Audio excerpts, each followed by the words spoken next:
Welcome to the Genius Factory. Enjoy the video. In this video, I will explain how to cook calf liver and onions. First, let's get our ingredients ready. You'll want to slice your calf liver into pieces about 1/4 inch thick. Soaking the liver in milk for at least 30 minutes is a great trick to mellow its flavor. Remember to pat it completely dry afterwards. Also, prepare 2 large onions by slicing them into thin, even rings, which will caramelize beautifully. Now, let's get those onions perfectly caramelized. In a large skillet, melt about 2 tablespoons of butter over a gentle medium-low heat.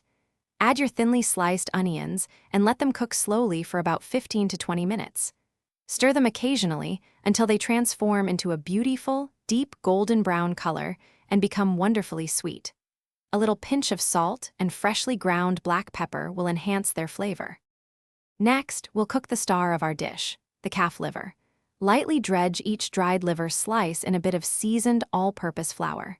In a separate pan, heat about 2 tablespoons of butter and 1 tablespoon of oil over medium-high heat.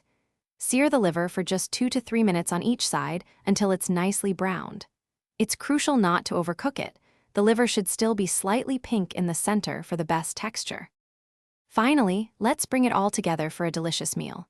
Gently return your beautifully caramelized onions to the pan with the freshly cooked liver.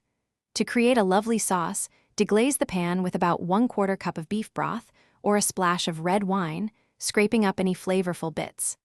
Let it simmer briefly to meld all those wonderful flavors. Serve this classic dish immediately, perhaps with some creamy mashed potatoes or a slice of crusty bread.